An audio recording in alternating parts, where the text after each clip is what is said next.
Le secrétaire exécutif en chef adjoint du PDCRDA assurant l'intérim du secrétaire exécutif en chef. Le vice-président Georges-Philippe Ezalé a présidé la 195e session ordinaire du secrétariat exécutif ce mardi 16 août 2022 à la maison du PDCRDA à Cocody. Les points à l'ordre du jour étaient les suivants. D'abord les informations. Ensuite, la note sur la procédure spéciale de déclaration de naissance, de rétablissement d'identité et de transcription d'actes de naissance. Puis, le rapport final sur les tournées d'information, d'évaluation et d'écoute des délégations départementales et communales. Et enfin, les divers. Écoutons Georges-Philippe Ezalé, vice-président et secrétaire exécutif en chef adjoint du PDCRDA pour son point à la presse. Nous étions réunis ce jour du mardi 16 août, dans le cadre donc de la 195e session du secrétariat exécutif du PDCRDA. Cette session avait plusieurs points sur l'ordre du jour. Un point d'information, un deuxième point concernant donc les questions donc de procédure spéciale de déclaration de naissance. Le dernier point important également concernant donc le rapport des tournées. Et ensuite, évidemment, un point divers où on a eu à échanger quelques informations. C'était important donc de tenir cette section du secrétariat exécutif parce que les sujets qui ont été abordés sont des sujets qui impactent véritablement la vie du parti.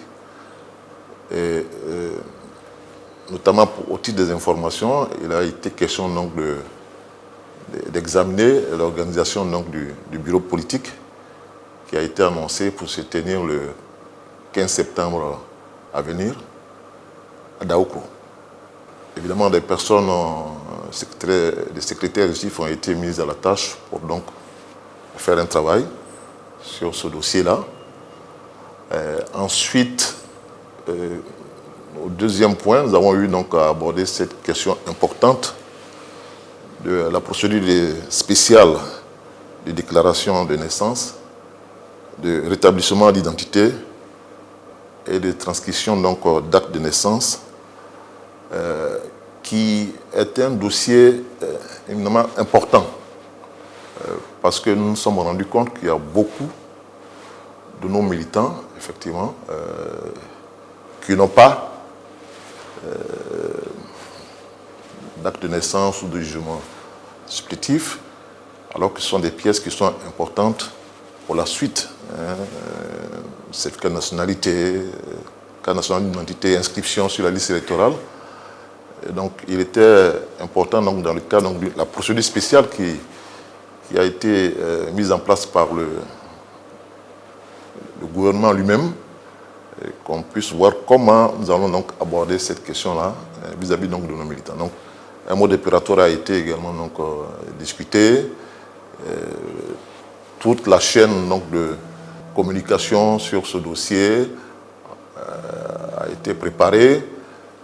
Une commission technique spéciale avait été mise en place au niveau du secrétariat exécutif pour regarder ce dossier.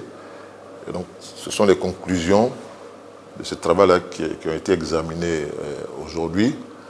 Et bientôt, nous allons dérouler donc, ce process auprès donc, des instances du parti, les délégués, les vice-présidents, les jeunes, les femmes, avant donc, de descendre sur le terrain donc, dans nos différentes bases au niveau du PDCRDA. Le troisième dossier qui a été examiné, comme je le disais tantôt, c'est donc le dossier concernant le rapport final des tournées d'information, d'évaluation et d'écoute qui ont eu lieu donc en mars de cette année. Évidemment, un rapport d'étape avait été fait, mais il fallait donc finaliser ce dossier et utiliser les conclusions à travers les missions qui ont été faites pour essayer de voir comment on peut corriger les dysfonctionnements, corriger donc toutes les insuffisances et remobiliser donc nos troupes pour les batailles à venir. Donc c'est un dossier également important qui a fait l'objet donc de beaucoup de contributions des uns et des autres, comme le premier dossier. Et puis enfin nous avons donc terminé avec un points divers où on a échangé donc quelques informations sur des sujets d'actualité.